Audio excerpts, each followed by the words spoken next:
Akuntansi Fakultas Ekonomi Universitas Siliwangi.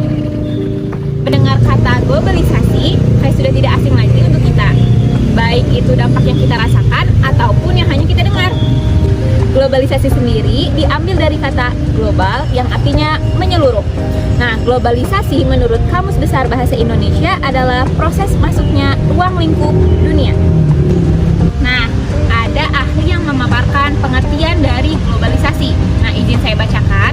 Menurut Jan Arndt yang menyebutkan pengertian globalisasi adalah proses meningkatnya interdependensi antara aktor negara dan non-negara pada skala global, sehingga hubungan sosial dalam suatu masyarakat secara signifikan dibentuk dan dipengaruhi dimensi hubungan sosial yang lebih luas pada skala dunia.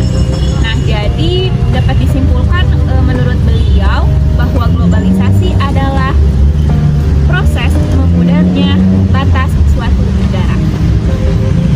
Prosesnya perkembangan ilmu pengetahuan dan teknologi atau iptek membawa dampak yang signifikan pada setiap aspek kehidupan manusia. Namun, perkembangan tersebut harus juga diimbangi dengan menjaga dan mengimplementasikan nilai-nilai luhur bangsa Indonesia. Yaitu apa? Yaitu Pancasila. Nah, di sini saya dan rekan saya akan membahas isu mengenai penyimpangan Pancasila yang berkaitan dengan bidang ekonomi, yaitu kecintaan masyarakat terhadap produk luar negeri dibandingkan produk dalam negeri. Jadi, langsung saja. Mengenai isu Pancasila, mari kita kaitkan antara kecintaan masyarakat terhadap produk luar negeri yang berkaitan dengan nilai Pancasila. Nah, di sini sudah ada rekan saya yang akan menjawab pembahasan tersebut. Nah, sebelumnya perkenalkan dong, namanya siapa? Boleh banget nih. Perkenalkan semuanya, aku Dea Rebina Utami dari Program Studi Akuntansi kelas M. Nah, baik. Jadi gimana sih kayak pembahasan kayak gitu dan kayak gimana? Oke, membahas keterkaitan antara masalah kecintaan masyarakat dengan produk luar negeri dengan Pancasila itu bisa kita bahas satu persatu dengan membahas Pancasila terlebih dahulu. Nah, Pancasila itu bisa apa ya, sebagai pedoman hidup gitu dalam kehidupan sehari-hari. Otomatis Pancasila juga memiliki nilai gitu kan, makanya dijadikan sebagai pedoman. Nah, salah satu nilainya itu adalah persatuan, di mana yang terkandung dalam sila ketiga, yaitu Persatuan Indonesia. Nah, implementasi dari nilai sila ketiga itu adalah dengan menumbuhkan rasa cinta tanah air gitu, dengan menjaga nama baik nama Indonesia. Tentunya, dan contohnya itu adalah dengan membeli produk dalam negeri. Nah, jadi kalau misalnya kita kaitkan dengan masalah kecintaan masyarakat dengan produk luar negeri, itu adalah adanya penyimpangan kepada sila ketiga ya. Iya. Dan adanya ketidaksesuaian ini maka akan menimbulkan berbagai dampak lain, khususnya di bidang ekonomi. Mungkin sekian, saya kembalikan kepada Diva. Baik, tadi sudah dijawab oleh Dea mengenai keterkaitan Pancasila tentang kecintaan masyarakat terhadap produk luar negeri dibandingkan produk dalam negeri. Selanjutnya akan dibahas mengenai mengapa sih masyarakat lebih cinta produk luar negeri dibandingkan dalam negeri. Nah, di sini sudah ada rekan saya. Silakan perkenalkan terlebih dahulu. Ya, perkenalkan, nama saya Anissa Fitri Amelia. Dari jurusan akuntansi. Baik. Jadi kayak mengapa sih masyarakat tuh lebih cinta produk luar negeri dibandingkan dalam negeri? Dikutip dari jurnal Entrepreneur, setidaknya ada 4 alasan mengapa hal tersebut terjadi. Yang pertama itu perbandingan dari kualitas produk. Banyak dari konsumen Indonesia tidak membeli produk dalam negeri karena produk lokal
kemasan biasa saja. Apabila kemasannya menarik pun akan membuat produk tersebut mahal. Yang ketiga itu kurangnya inovasi produk. Produk luar negeri biasanya akan memberikan inovasi-inovasi baru untuk menarik pelanggannya. Mereka pandai dalam membaca perilaku konsumen sehingga mereka tahu apa yang dibutuhkan oleh konsumen dan mereka memiliki standar yang tinggi akan produknya. Nah, sedangkan produk lokal mereka cenderung meniru produk-produk dari luar negeri tersebut. Nah, contohnya produk yang berhubungan dengan fashion. Perusahaan lokal biasanya meniru model pakaian dari brand-brand besar di luar negeri. Nah, hal itu tentunya akan membuat masyarakat Indonesia lebih tertarik untuk membeli produk luar negeri karena produk luar negeri adalah produk asli dibanding mereka membeli produk tiruan. Yang keempat itu lokasi yang kurang memadai. Produk luar negeri biasanya dikemas khusus untuk dijual di gerai-gerai tertentu dan biasanya lokasinya pun strategis sehingga akan menjamin kualitas dari produk tersebut untuk dijual di gerai mereka. Konsumen akan lebih senang membeli langsung di gerainya. Empat hal itu tentunya akan menjadi catatan untuk pemerintahan agar produk dalam negeri dapat menjadi lebih baik lagi. Apalagi pada era sekarang ini tech berkembang dengan pesat. Setiap informasi dapat diperoleh dengan mudah. Produksi, distribusi, dan konsumsi tidak mengenal batas wilayah lagi, sehingga perusahaan harus dapat menyeimbangi perubahan dari tech tersebut untuk menggunakan teknologi dalam memproduksi produksinya sehingga kualitas dapat meningkat dan dapat bersaing di kancah internasional. Oh, jadi gitu ya. Jadi begitu pembahasan mengenai alasan masyarakat lebih cinta produk luar negeri dibandingkan dalam negeri. Jadi terima kasih untuk Anissa. Selanjutnya akan dibahas mengenai pandangan ilmu ekonomi terhadap isu tersebut. Di sini sudah ada rekan saya. Silahkan perkenalkan terlebih dahulu. Nama saya Vera Kamila dari jurusan akuntansi. Nah, jadi gimana sih kayak pandangan ilmu ekonomi terhadap isu tersebut? Dari segi ekonomi, permasalahan tersebut merupakan terjadinya peningkatan impor daripada ekspor yang menyebabkan defisit dan deflasi, yaitu peningkatan barang daripada uang yang beredar. Karena jumlah barang lebih banyak daripada jumlah uang yang beredar, hal ini dapat mempengaruhi perekonomian dari suatu negara, terutama di Indonesia. Dari segi ekonomi, beberapa faktor yang seharusnya diperhatikan satu negara adalah yang pertama, volume dan harga barang terhadap impor dan ekspor. Karena neraca perdagangan diukur pada nilai nominal, yang volume dan harga barang itu mempengaruhi nilainya. Yang kedua ada pendapatan real. Ketika pendapatan real konsumen domestik meningkat, hal ini menyebabkan konsumsi lebih banyak. Karena beberapa barang tidak diproduksi di dalam negeri, hal ini menyebabkan peningkatan permintaan impor, terutama pada barang dan jasa dengan elastisitas permintaan yang lebih tinggi. Ketiga, kurs atau peningkatan mata uang. Karena terjadi permasalahan tersebut, nilai mata uang rupiah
ekspor dalam jangka panjang. Yang terakhir ada pertumbuhan ekonomi. Impor mengurangi PDB domestik. Ketika impor meningkat, itu merangsang produksi dan menciptakan lapangan kerja dan peningkatan pendapatan di negara mitra. Bukan di negara domestik ya, karena ekonom merujuk impor sebagai kebocoran di dalam sebuah perekonomian. Baik, jadi begitu ya jawaban dari segi ekonomi mengenai kecintaan produk luar negeri dibandingkan dalam negeri. Selanjutnya akan dibahas mengenai solusi agar masyarakat lebih mencintai produk dalam negeri dibandingkan luar negeri.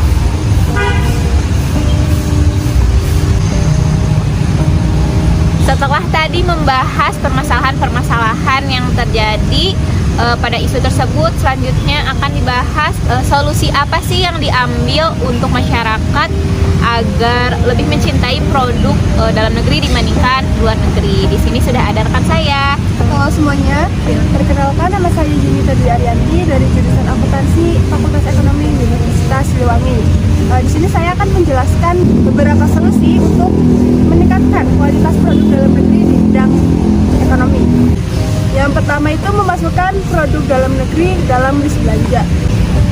Jadi contohnya kayak kita ingin membeli barang dalam produk luar negeri, kayak kita tuh mencari sendiri kayak produk dalam negerinya itu ada tidak yang sama atau persis kayak barang tersebut. Jadi lebih baik untuk membeli barang dalam negeri daripada luar negeri. Yang kedua itu mengajak keluarga dan teman-teman kita untuk membeli barang dalam negeri. Kayak mengajak kayak aku baru beli nih, kayak kamu beli di sini juga dong, kayak gitu. Yang ketiga yaitu dengan mempromosikan ke dalam sosial media yang kita punya, kayak mereview barang tersebut, kayak barang dalam negeri itu bisa bagus loh, bisa menseimbangkan kualitasnya ada Sama dengan produk luar negeri gitu kan? ya, sama produk luar negeri juga. Lalu ada bergabung dengan komunitas dalam negeri. Jadi kalau di Indonesia juga tuh ada komunitasnya, komunitas barang dalam negeri yang biasanya di dalam produk itu tuh ada logonya yang 100% Indonesia. Nah itu tuh pasti produk dalam negeri. Yang terakhir itu menggunakannya dalam kehidupan sehari-hari kita. Kayak kita menggunakan makanan, minuman, barang-barang yang kita akan konsumsi dalam kehidupan sehari-hari kita itu dalam produk dalam negeri. Menggunakan produk dalam negeri seperti itu. Baik, jadi kayak gitu ya pemaparan solusi agar masyarakat lebih mencintai produk dalam negeri. Iya. Terima kasih untuk Yunita. Ya, sama-sama. Dari isu tersebut dapat kita simpulkan bahwa kecintaan, lebih mencintai produk luar negeri itu termasuk terhadap penyimpangan pada sila ketiga Pancasila. Nah, di situ ada penyebab-penyebab yang diakibatkan oleh masyarakat lebih mencintai produk luar negeri. Nah, walaupun demikian itu memberikan dampak pada bidang ekonomi.